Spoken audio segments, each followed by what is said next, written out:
Hello and welcome. It's been a while. We're glad you stuck around. This is the DMZ America Podcast. For those of you who may have forgotten, it's been a couple of weeks. It is Sunday, March 31st.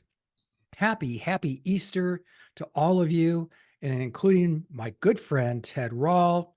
I'm Scott Stantis. I'll be coming to you from the right. And I'm Ted Rall. I'll come to you from the left. Happy Easter to you as well, Scott, and to everybody else. Yeah, so RFK kind of got the Easter bunny thing going. How's that for Well, he a laid segue? an egg. He really did. I think this was just a terrible choice. He picked a running mate, and the running mates that he was talking about previously, one of them was at least a former governor of Minnesota. Um, Jesse the Body Ventura. yes, and of all people, Aaron friggin' Rodgers. Right, inexplicably. Because because what you really need when you have the reputation of being a conspiratorial, wackadoodle anti-vaxxer is a conspiratorial, wackadoodle anti-vaxxer. With a Super Bowl ring. Right. Well, you can buy those on eBay. You can. So who did he pick? He picked Nicole Shanahan, whose one distinguishing feature for higher office seems to be that she divorces well. She divorces extremely well. By some accounts, she may have her previous 2 divorces ago, she came into about $1 billion or so.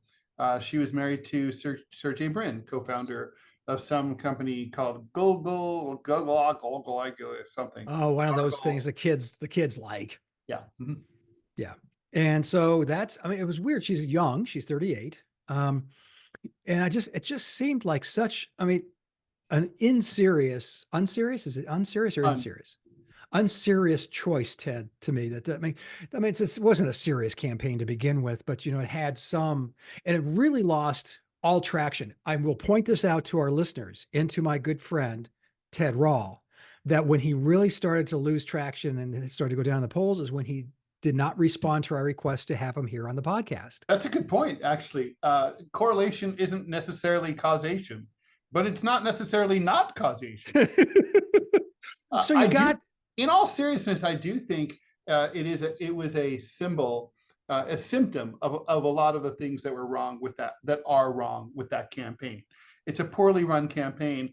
And, a lot of people who are pointing to his candidacy like to say, look, he's doing really well. Well, he's not really doing well as he was. He was at 19 points in the poll. Yeah. And now he's down to 12. That's, he's lost a third of everybody that was interested in him before. You would expect that to happen, but not at this stage. You'd expect it to happen more like when things are tightening up after the conventions this fall. At this stage, I think voters still feel free to consider outside choices from the D's and the R's.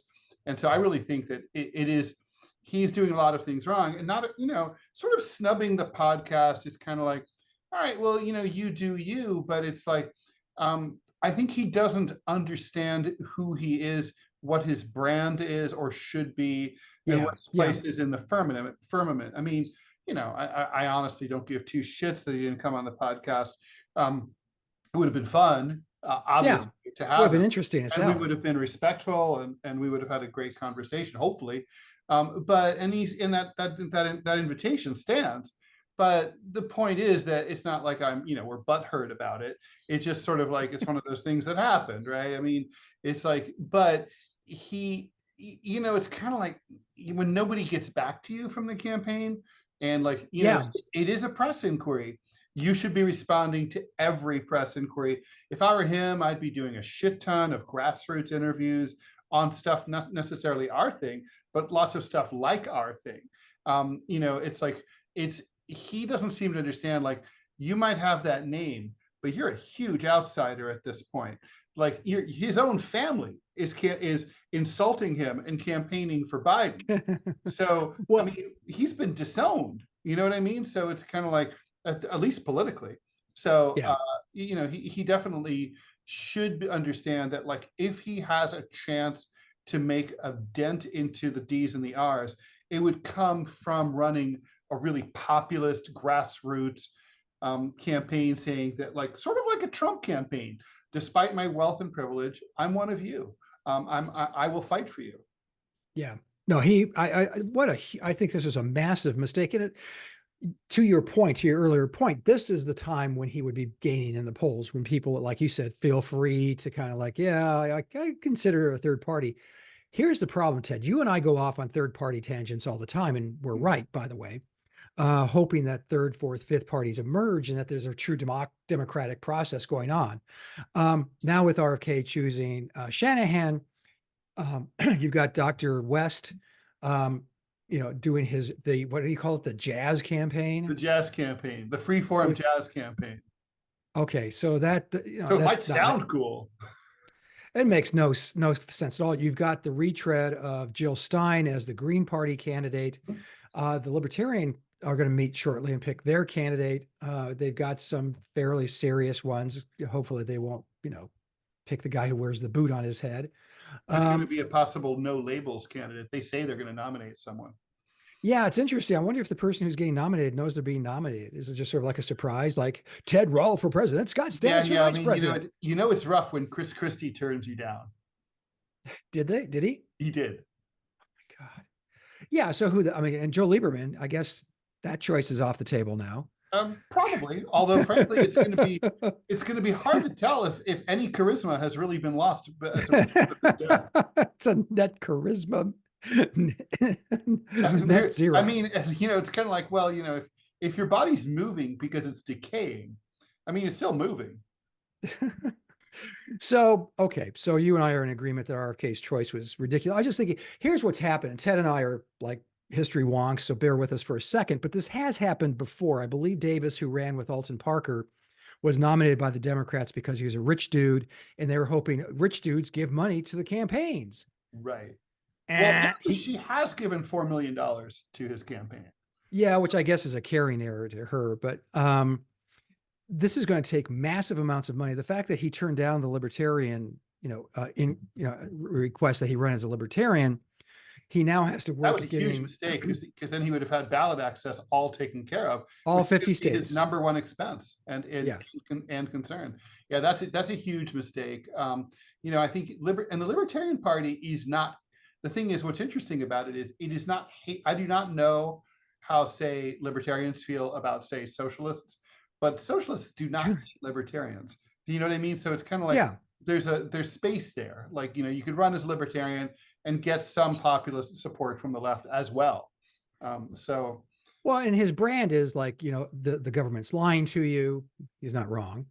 The government is trying to deceive you. He's not wrong there in a lot of areas, but his is just this overarching, like every subject is, the government trying to.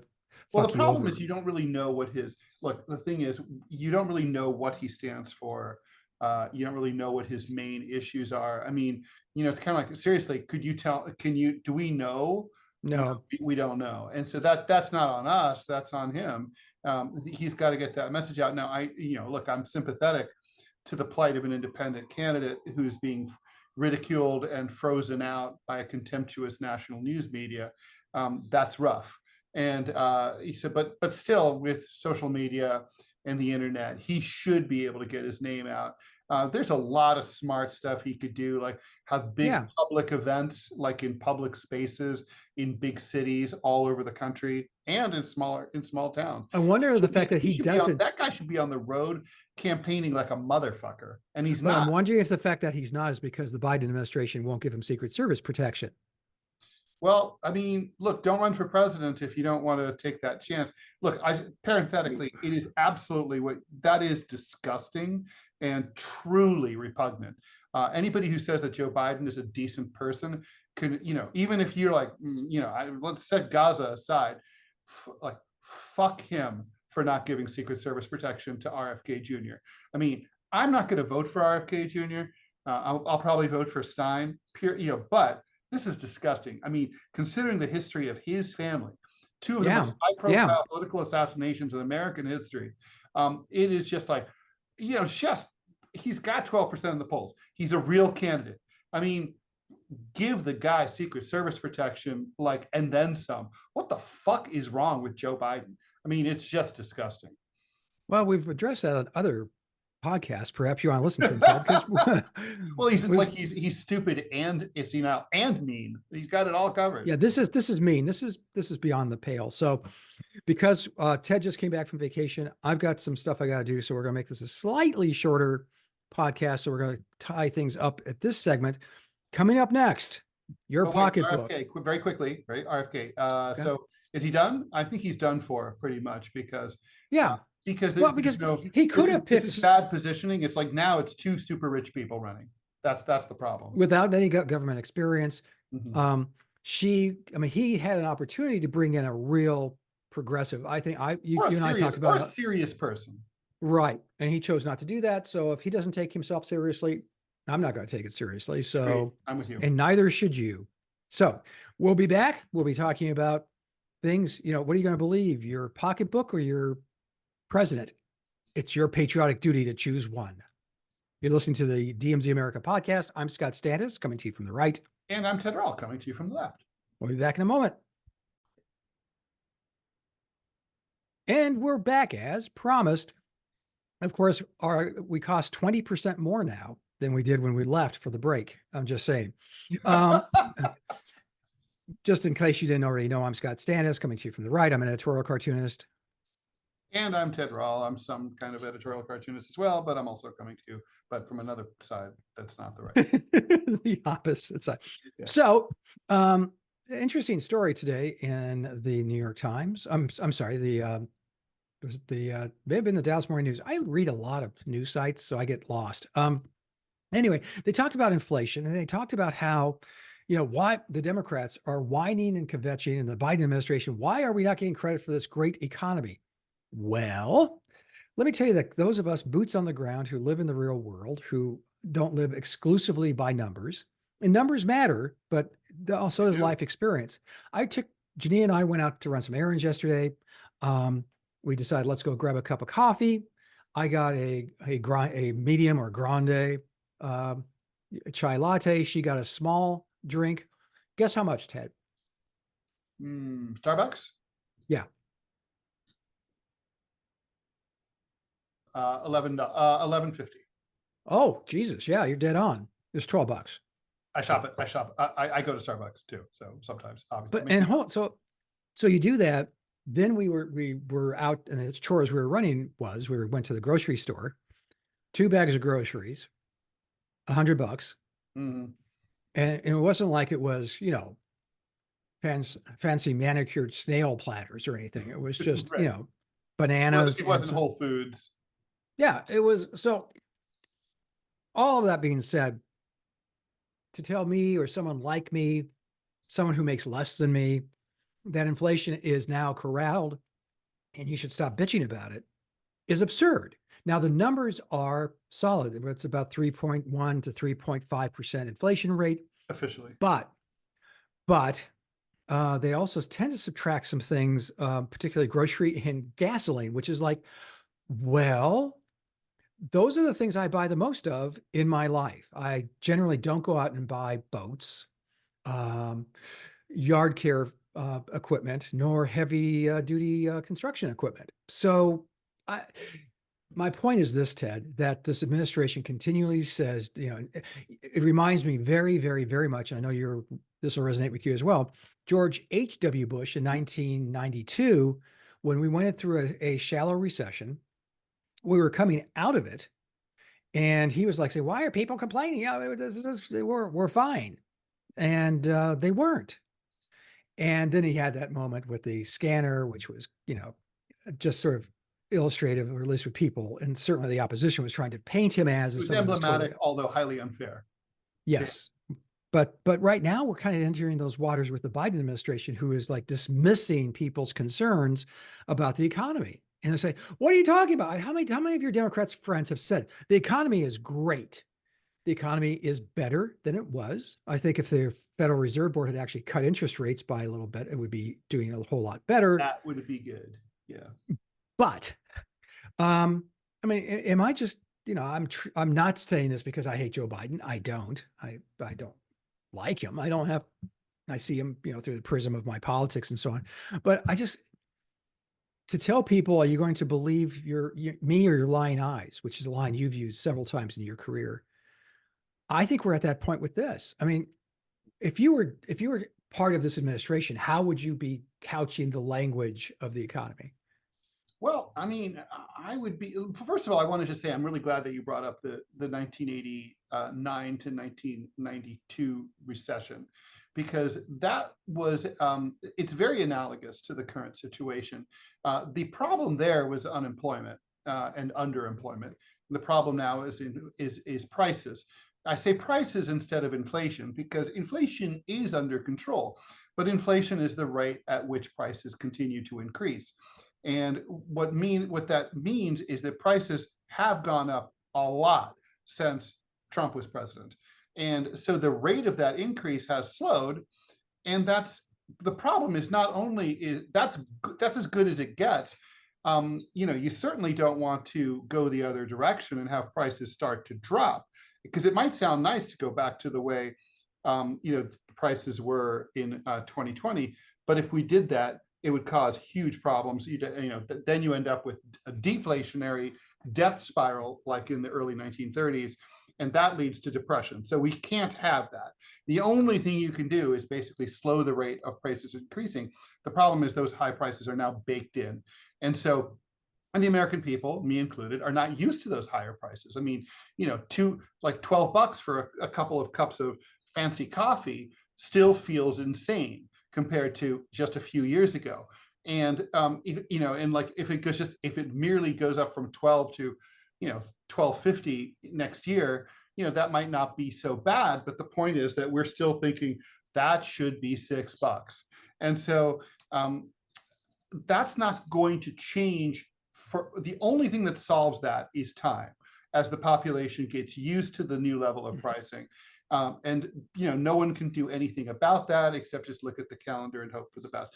George H.W. Bush had an analogous problem in that things were getting better by the time the election rolled around. The rate of new layoffs had dropped significantly, and things were they were getting better, but they weren't feeling better yet by 1992. They were about to feel better.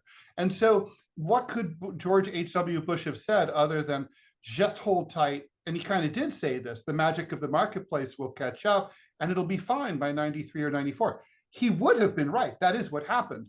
Herbert Hoover made the same exact argument in 1932, running for re-election unsuccessfully against FDR. Again, I mean, that argument didn't work, was false, because that was a far worse situation. But I mean, I think, Biden's got the same problem. Biden can't really say, don't worry, just hold tight, vote for me for re-election. Everything will be cool by next year or the year after, although that's probably true. I think what he has to do is people want to be seen. They want, you have to say, I totally get it. I know prices are much higher than they were. And sit down and explain what I just explained, and do it with charts, do like a fireside chat kind of thing. Like it might be tempting to do prices negatively. Most Americans don't know that that deflation is really bad and why it's really bad and why you have to have a little bit of inflation. Otherwise, the whole economy collapses. You can't have flat prices forever. So yeah, but what's I think driving this. Go ahead. I'm sorry. Finish your point. So I just think that this is where we really get to the problem. This is where we get to the problem of Bidenism, that the president is the explainer in chief, and Joe Biden cannot and does not explain anything to the American people ever. He has not once done like Jimmy Carter with the sweater, explaining to us why we needed to, we needed to have our air conditioners set higher in the summer and our heater and our heat set lower in the winter in order to save energy. He tried to explain that to us. FDR really sat down and kept explaining his presidency all throughout. Biden can't do that. I don't think we've had a good explainer in a long time, but Biden is the absolute worst I've ever seen. I think Clinton was actually pretty good at explaining things. First of all, he was considerably younger, and he was smart. He loved bureaucracy. I mean, he loved the minutia of that stuff. The one area that you didn't touch on, which I think we need to talk about briefly, for inflation and for just how prices have gone fucking insane, and that's housing. Um, Back when, well, I'm going to sound like That's the old true. man. Do I get the old man voice, Ted, or should back when I was young, by golly, you could buy a house for a nickel. Um, but seriously, when Ted and I were coming up in our respective professions, housing, the rule of thumb that housing should cost roughly 20% of your uh, uh, of your salary. That is 1 week a month of your salary. That should be what your monthly rent was. Mhm. Now it's at 65%. And, I'm looking at rents because, we have a house here and our kids have moved out and it's kind of big for us. So we're looking at selling. And what's funny about that is we couldn't afford anything if we sold our house, which would Right. sell it for Yeah. quite a gain. But by turns, we couldn't find anything else that was half the size for the price we sold this for. Yeah, So you're stuck. yeah, kind of. I mean, they're stuck and they're stuck. But in terms of rents, looking at rents, I mean, I know New York is crazy, so I get that. But let's say But a two there's bedroom. no rhyme or reason to it. Well, there's reason, but there's no rhyme. I mean, like Well, basically the city is falling apart. The population is dropping. It's become a far less interesting place and less necessary place to live. Yet the yeah, rents keep going up. that's But weird. one of the big hidden stories about all this is AI algorithms that landlords across the country are now using, and they literally finesse the rents and figure out how many months they can go vacant between customers. Just they all of their behavior is now algorithmically optimized in order to figure Yeah. out how rents can be maximized. Not to mention there's these transnational corporations that are buying up houses all over the country and then turning them into rentals. And it's like these hedge funds. I mean, it's basically stripping away the possibility to buy a house for millions of Americans. It Yeah, should my be illegal. son, my youngest and his wife live in a neighborhood that, they were what all of us would have considered starter homes way back in the day, smaller, 2, 3 bedroom, 1,200, 1,100 square Oh, feet. sure. Um, well, someone decides they literally evicted 7 houses in that neighborhood. And the neighborhood maybe has 35 houses in it. So I'm thinking that's a big percentage. But Sure. clearly they felt they could kick the people out, take a sponge and some soap to the place, clean it up a little bit, and rent it for twice what they were renting. I don't think they can. But the same is true. Like a 2 bedroom apartment here in Birmingham is not a whole lot cheaper than a 2 bedroom apartment in Chicago was. Mhm. I find that shocking. Yeah, no, it Um, is shocking. I mean, look, the rent is too damn high. The Biden and the Democrats have touched upon that for I don't know, like some 2 Tuesdays ago for between 4 o'clock and 5 o'clock or something.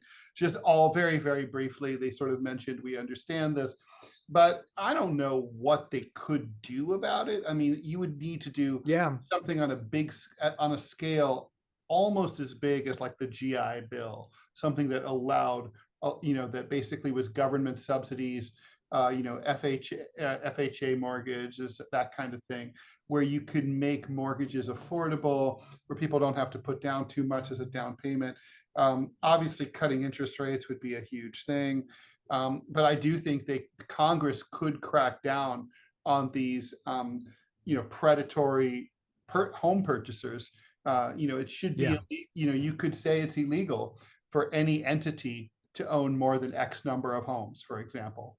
Um, Well, and plus, and you touched on it earlier, the AI rental market or software. There is one company. It's massive. I mean, Ted, it's hilarious how big its campus is in Dallas, where I draw for the Dallas Morning News. And it is, next podcast, I'll have the name, but it literally is the number one software used by landlords across the United States. That's why, coming back to my question, a 2 bedroom rental in Alabama is the same as it is in Chicago. I mean, it it's makes, fucking insane. yeah, But the point is, I mean, look, here's the thing. Whether you're talking about Biden or any other politician, the person who is most likely to win, who identifies the people's top worries and concerns.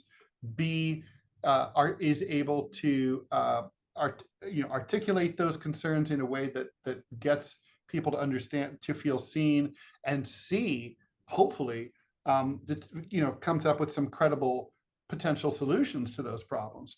And that person will win. I don't. But you have to see it. You have to say, I see it. I Right. recognize it. Generally speaking, this has been the advantage of Donald J. Trump. He has, in several cycles, particularly the first time in 2016, been able to convince people that they felt seen by him. And it must suck to live in these Rust Belt towns with all these boarded up houses and closed and rusted old factories. That's terrible. We used to be a great country. Now we're not. We have open borders. All these people are pouring in. What the hell is going on? That doesn't feel like America. That stuff, it does make people feel seen. I don't think he had any solutions to those problems. No, none. No. But it was a step ahead of the Democrats, Yeah.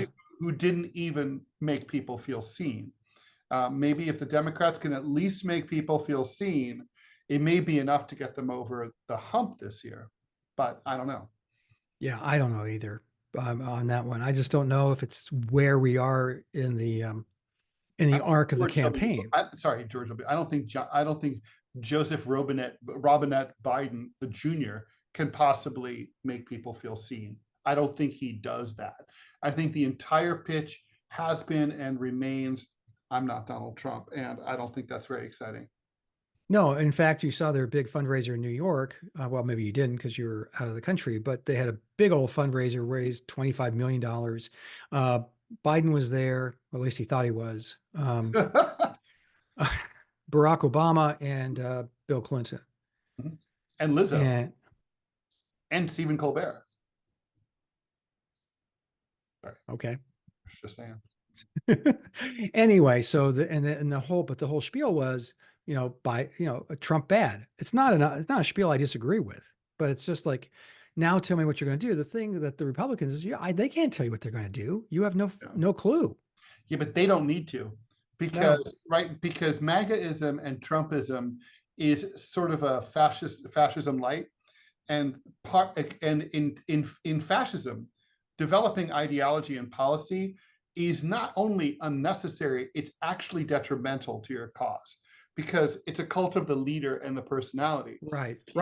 And if you get people focused on policies, no matter how great those policies are, then you cause like dissent, because not everybody will agree with the policy. Right. So that's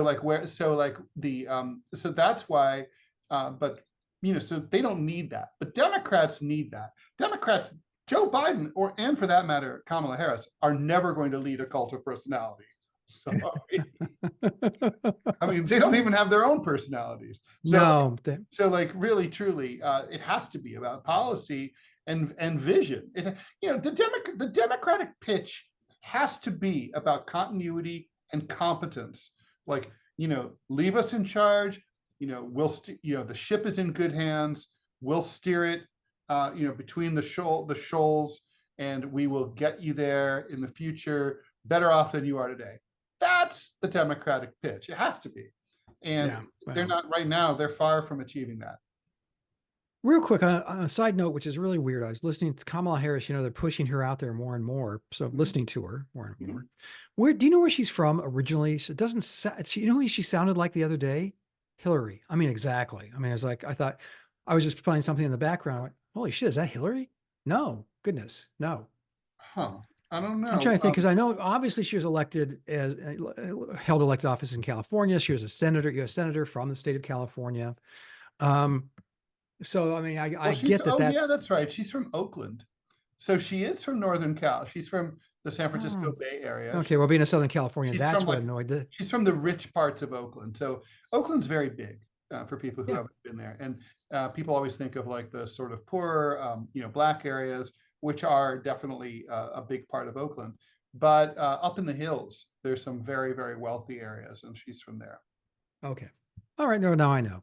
Just about Northern California, which is in California. As someone who was born in San Diego and lived many years there, and in Los Angeles, San Francisco, not California. On that note, we're going to be back. We'll take a short break and we're going to be back and we're going to talk about all sorts of things like New World Orders and sperm counts. Okay, Stay tuned. please. And we're back to the DMZ America podcast, the final segment. I am Scott Stantis, editorial cartoonist, coming to you from the right. And I'm Ted Rall, editorial cartoonist, coming to you from the left. So, a couple of things. The New World Order seems to be shaping up, and I wonder if it's minus the United States. And my way of thinking is is it minus the United States? Because our sperm counts are way, way down. Way down. Down. Yeah. Well, there's long been articles about this.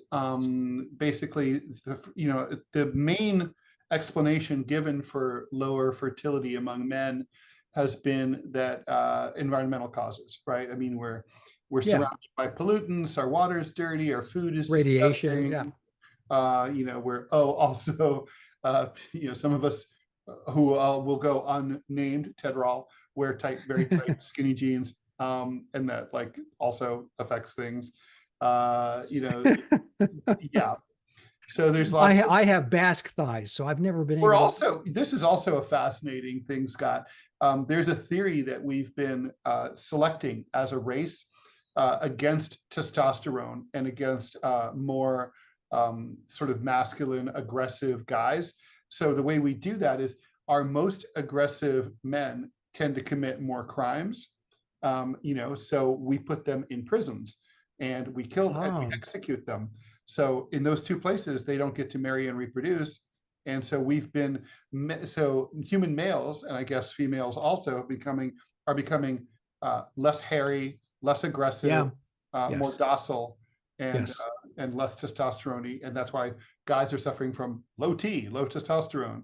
And God, have you talked to a millennial about this, or a Gen Z, or whatever the hell they're calling themselves these days? God, I mean, it's just anyway. So this article, I know, but I'm just the younger, the 20s, the kids, and the youngins. Anyway, the children. Let me read real quick from Metro. It says, you've heard of the gut microbes and probably skin microbiome, but did you know there's also a semen microbiome, and that it could affect fertility? That is the finding of a recent study by the Department of Urology at the University of California, Los Angeles, otherwise known as UCLA. Microbiome refers to the collection of microbes, bacteria, fungi, and viruses that affect human health. While there have been many studies into the microbiomes found in digestive systems, microbiomes, not biomes. Microbiomes. Oh, okay, thank you. Okay, biomes.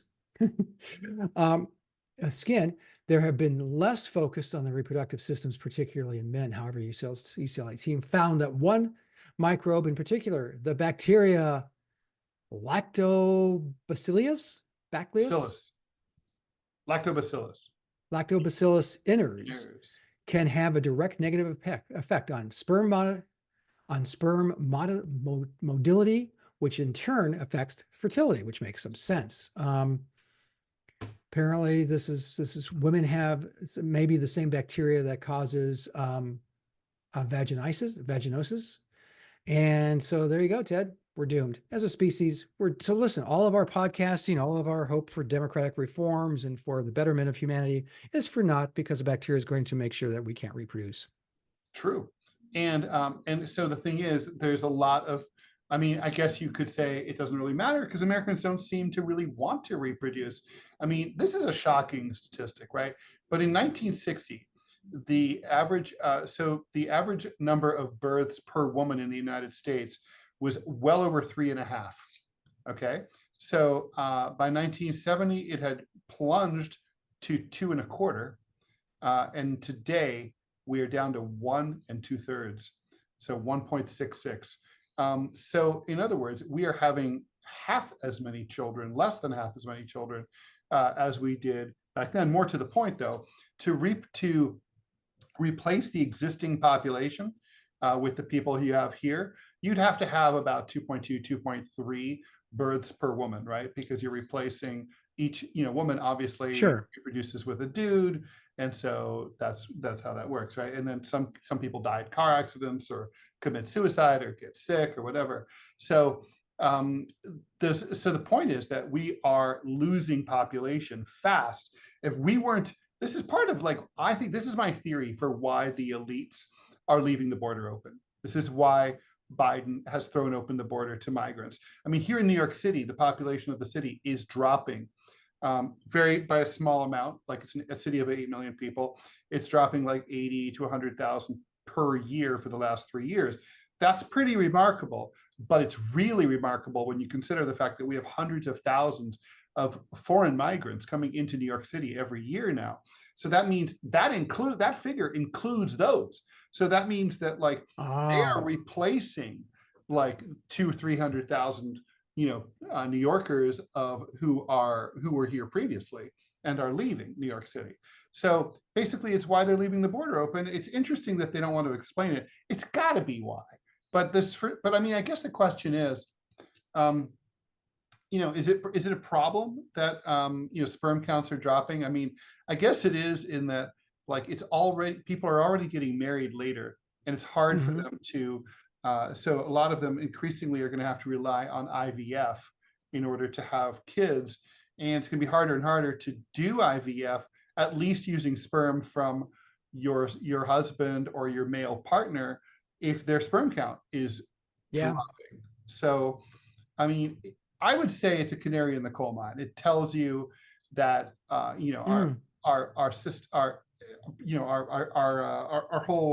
environment's fucked up. I mean, I kind of was thinking about that on vacation. I was in Belize in Central America, and without belaboring the point, I've been there a few times before. And this is a country where they assiduously protect their wildlife. Their entire economy is based on ecotourism. And man, there's so few fish. There's so few birds left. There's so few animals left.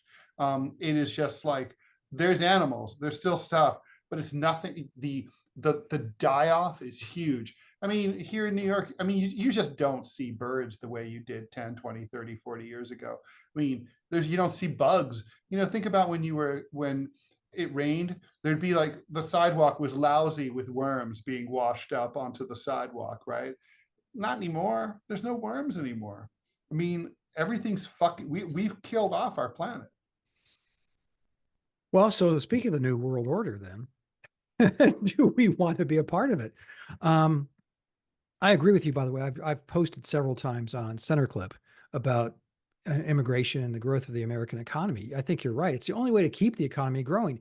They don't do that in Japan, and the average age in Japan, I believe, currently is 67 years old. Obviously, that's going to get over 70.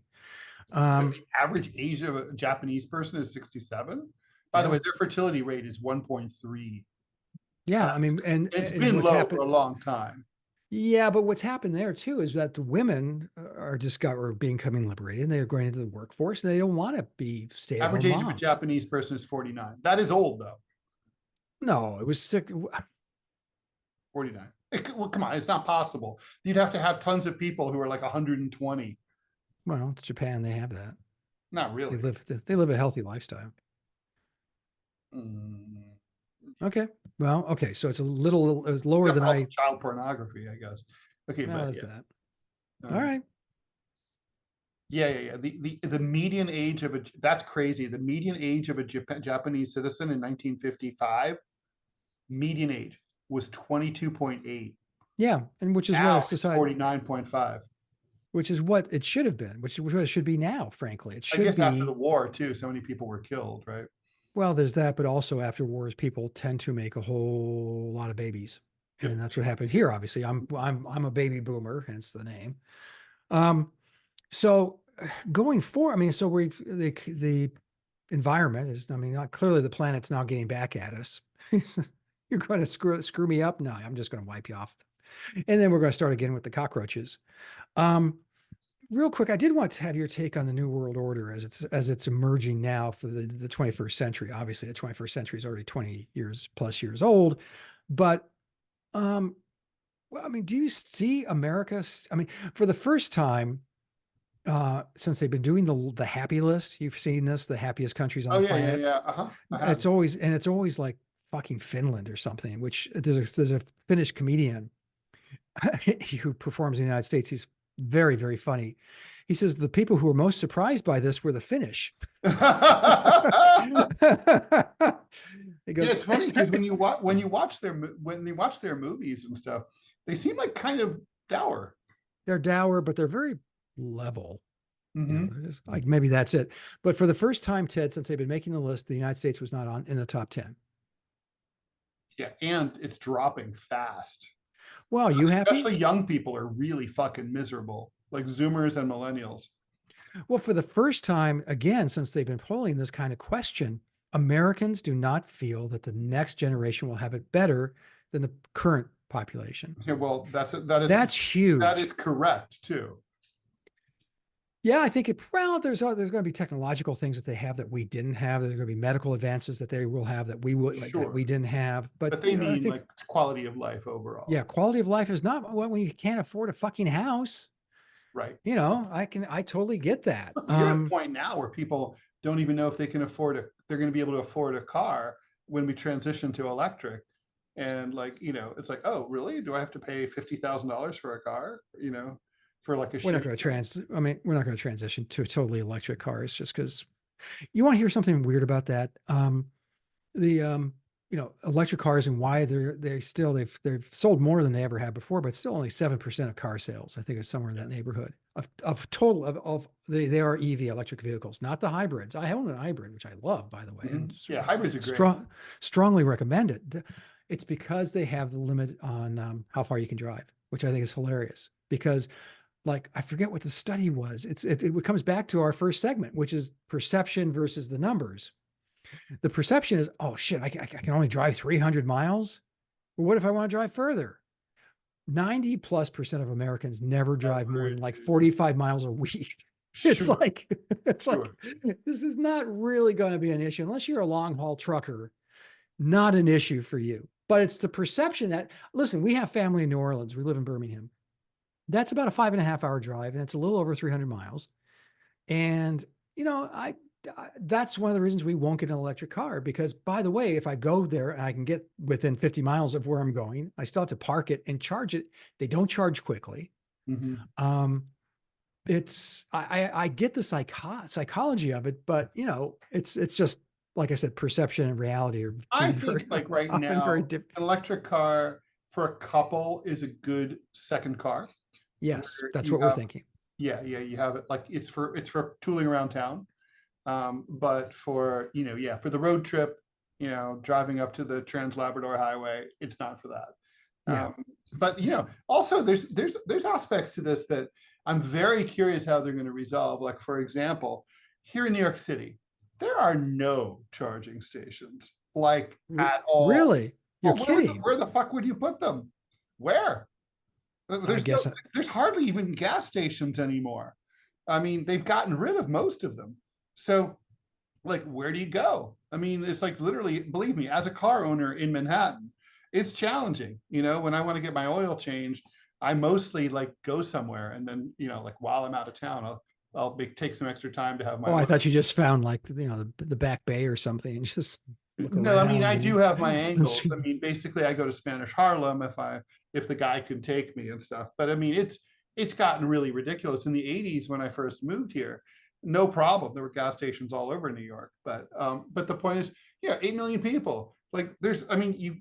You think about well, we don't have the kinds of public municipal parking lots that you might have in a city like, say, Cincinnati, where they could put the charging stations in a giant row on one floor of a municipal parking lot, and that would work. They don't have that here. We drive up to a tiny little garage. The dude takes your car and he brings it way up somewhere. I mean, it just doesn't work that way. And interesting. So, yeah, and there's no street charging stations at all. I mean, there might be 5. I'm just thinking of the politics of New York City. And that's why I seem so stunned that there are no charging stations. You think there would be a million. Well, you would also think that New York City would have really great radios, alternative radio stations. It does not. There's all sorts of things that there's no good Mexican food in this city. What? No, that's true. I mean, you basically all the Mexican American chefs are working in other people's restaurants. They're like not all, Well, they haven't opened their own. I'm coming out to see it in a couple of weeks. So we're not, so Mexican's not going to be on the menu. Mexican's kind of off the table. Yeah. All right. Yeah, son of a bitch. All right. Well, hey, listen, we're told her we're doing it in a tight hour. We're doing it in a tight hour. Ted, where Yeah. can we see all things Teddian? And welcome You home, by the way. Missed you. Thank you. It's good to be home. So you can go to rall.com, RALL, whoabai.org. You can check out the gocomics.com/Ted Rall, and the Final Countdown radio show with me and Angie Wong, and sometimes with you. That's Monday through Friday, 10 a.m. to 12 noon on X Spaces and Rumble. You can stream it later if you don't feel like listening live. I would recommend just doing it that way. Then you don't feel bound. Live doesn't matter. We're not taking calls or anything, so it doesn't matter. So anyway, yeah, that's it. How about you, Scott? Where can people find all Stantisian things? It's fun to be on the Final Countdown. Although your producer contacted me Friday morning and said, "Can you be on this morning?" I said, "Well, I'm going to mass." And did they tell you that you should go to mass too? No, they did not. Oh, see, I asked them to tell them that this is what Ted should be doing as well. Ted did not, but okay. So yes, I can be. Although, by the way, I got to tell you, in Belize, man, Easter weekend is a big fucking thing. Most restaurants were closed for Good Friday. Oh, wow, so they're closed. Everybody's wishing everybody happy Easter, and they had a national bike race, the Holy Saturday national bike race that goes 140 grueling miles through the searing tropical heat of Belize. Are they being chased by people in Roman costumes, like trying to crucify them, or how's this work? No, but it was like the Holy Saturday bike race, which the origins of which are esoteric and bizarre. Apparently, it was an effort to encourage people 60 years ago to go bicycle to watch cricket matches. This is actually a true thing. Jesus. Okay. Well, that sounds more British than it needs to be. You can see my work at gocomics.com/Scott Stantis. See my comic strip Prickly City at gocomics.com. And you can also see my work at the Chicago Tribune. Go to chicagotribune.com. You can go to Dallas News, which is the site for the Dallas Morning News, and see the gallery of work I do for them. And Ted and I are both on Centerclip, which is like a really cool app where you get mini podcasts, 30 seconds, no longer than 5 minutes, which I really enjoy. I mean, I just think there's some stupid news story. I really don't have any place else. I'm not going to draw about it. Probably not going to bring it up on the podcast here, but for 3 minutes, I can talk about bullshit or stuff that I kind of sort of know about. And I can throw out, hey, here's the historic context for this. Yeah. So you can find that, go to centerclip.com, or we're now just partnered with Newsweek and with MoneyClip. So the podcast there. So it's all good, man. It's all good. Welcome home. It's good to be home. Is it? Yeah, it is good. It is, isn't it? It's good to get your own bed. I mean, look, I won't lie. It's paradise down there, but it's beautiful.